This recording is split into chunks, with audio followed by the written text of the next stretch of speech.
The European and American public are being systematically lied to about the Ukraine crisis. In this video, we're going to provide you with compelling evidence that the crimes against humanity committed in Kiev earlier this year were in fact committed by the new coalition government, and that officials in the EU and the United States knew full well who committed these crimes, and that they are protecting and financially supporting the real criminals.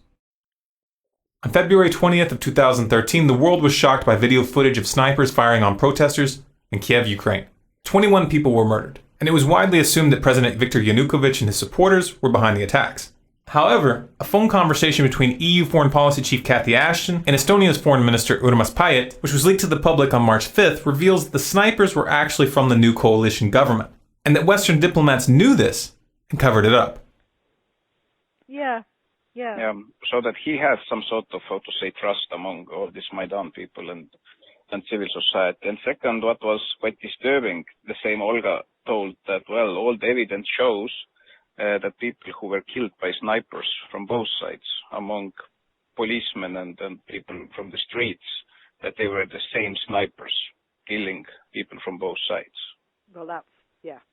So that, and then she also showed me some photos. She said that as medical doctor, she can, say that it is the same handwriting, the same type of bullets, and it's really disturbing that now the new coalition, that they don't want to investigate what exactly happened, so that there is now stronger and stronger understanding that behind snipers it was not Yanukovych, but it was somebody from the new coalition.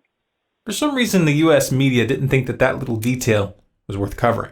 But wait, I thought the opposition protesters were just peaceful activists who wanted a chance to join the European Union.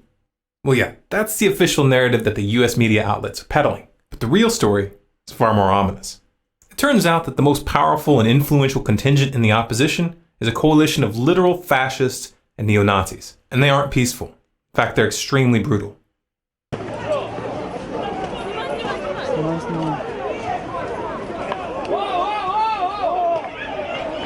The most prominent among these extremist groups is an organization called Svoboda. The Svoboda Party, which traces its roots to the Ukrainian Partisan Party of World War II, was loosely allied with Nazi Germany. Until 2004, Svoboda had been called the Social Nationalist Party, a deliberate reference to the National Socialism of the Nazis. And we're not throwing the term neo-Nazi around here as an empty slur. The leader of Svoboda, Oleg Tyanibok, has openly targeted Jews and ethnic Russians in Ukraine for many years. In 2004, he was kicked out of Viktor Yushchenko's government for a speech calling for Ukrainians to fight against a, quote, Muscovite Jewish mafia. And in 2005, he signed his name to an open letter to the leadership of Ukraine entitled, Stop the Criminal Activities of Organized Jewry. And none of this was a secret. The BBC was already reporting on the danger that Svoboda's rise posed back in 2012. And the EU passed a resolution that same year condemning Svoboda as, quote, racist, anti-Semitic, and xenophobic. Yet somehow the US government thought it was appropriate to back these extremists. This is a picture of Viktor Yanukovych from the US State Department meeting with Oleg Tyanibok in February. And this is a picture of Senator John McCain sharing a stage with Tyanibok in December. But why would the US government work with neo-Nazis? Because they thought that they could control the situation. They thought that they could install their puppets behind the scenes and manipulate the situation in their favor. That same Viktor Yanukovych who met with Svoboda in February was caught on another leaked call discussing who they would put in power. What do you think? I think we're in play. The Klitschko piece is obviously the complicated electron here, especially the announcement of him as deputy prime minister. And you've seen some of my notes on the troubles in the marriage right now, so we're trying to get a read really fast on where he is on this stuff. But I think your argument to him, which you'll need to make, I think that's the next phone call we want to set up, is exactly the one you made to Yachts. And I'm glad you sort of put him on the spot on where he fits in this scenario. And I'm very glad he said what he said in response. Good. So I don't think Klitsch should go into the government. I don't think it's necessary. I don't think it's a good idea. Yeah, I mean, I guess you think, in terms of him not going into the government, just let him sort of stay out and do his political homework and stuff. I'm just thinking, in terms of sort of the process moving ahead, we want to keep the moderate Democrats together. The problem is going to be Tyanibok and his guys. And, I'm sure that's part of what Yanukovych is calculating on all of this.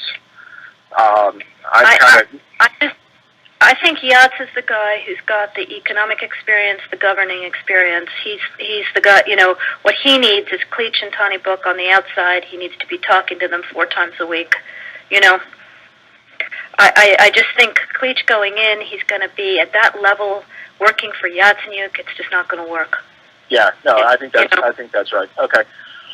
The mainstream media tried to draw your attention away from the important part of that conversation by focusing on the fact that she used a cuss word when referring to the EU. Did I write you that this morning? Yeah, I saw that. He's now gotten both Seri and Ban Ki-moon to agree that Seri could come in Monday or Tuesday. Okay. So that would be great, I think, to help glue this thing and have the UN help glue it. And, fuck the EU. The US government thought that they could control this beast, but they were wrong. Svoboda and the right sector are not toys to be played with. These groups are armed, they're forceful, and they view this crisis as an opportunity to reshape Ukraine in their own image. This video shows a prominent leader from the right sector, Alexander Muzychko, brandishing an AK-47 in parliament, letting them know who's in charge. This is the same Alexander Muzychko who's made public statements in the past vowing to, quote, fight against Jews, communists, and Russian scum for as long as he lives. As long as I live, I will fight against Jews, communists, and Russian scum. Apparently, the US government has been a little slow to catch on to the fact that their hand has been exposed. In March, a senior US official told Reuters that, quote, since entering the Ukrainian parliament in October of 2012, the Svoboda leadership has been working to take their party in a more moderate direction and to become a modern European mainstream political party. The leadership has been much more vigilant about expelling or otherwise punishing individual members who engage in xenophobic behavior or rhetoric. Oh, so it's okay to use known neo-Nazi groups to topple a government as long as their leaders keep their people from saying anything stupid in front of cameras for a few months. The reality of the matter is that, as ridiculous as this position makes Washington look, they're trapped.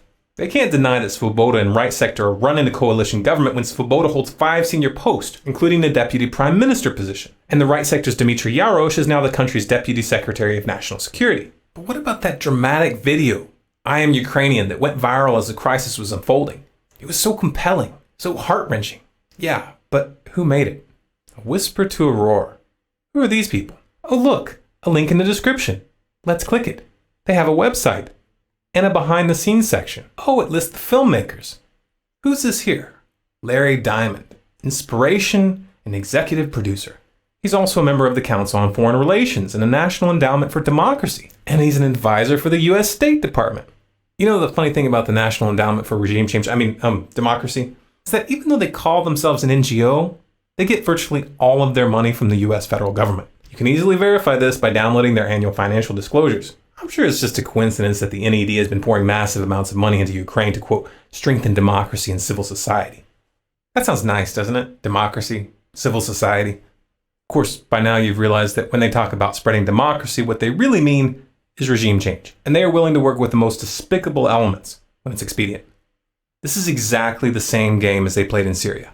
The US government funded known extremists, literal terrorist organizations who have been documented massacring whole towns. And even after those extremists used sarin gas on thousands of civilians and got caught by the UN, Washington still covered for them.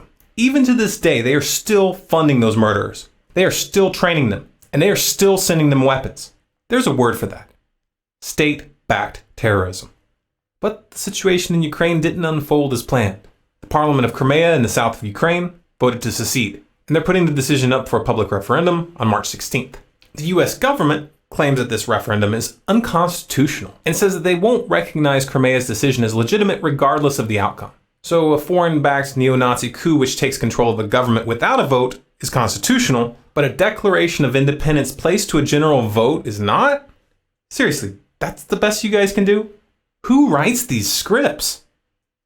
Take a step back and look at the pattern. The real stakes of this drama are much bigger than Ukraine or Syria. And these are not random or isolated events.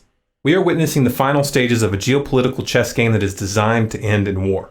But in order to get that war, they need to convince you, the public, that they didn't see this coming. They need you to believe that the other side was the aggressor. They're counting on you not paying attention to the fact that Obama signed an order targeting Russia with sanctions this past week and revoking the visas of a number of Russian diplomats. They're counting on you not noticing that Russia had warned that such a move would result in Russia dropping the dollar and encouraging others to do so as well. Oh, and did I mention that China is on Russia's side in this conflict? The same China who keeps our economy afloat by loaning us more and more money. That's a brilliant idea. start an economic war with China.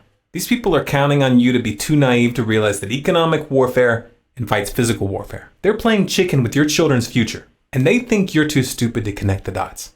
Prove them wrong.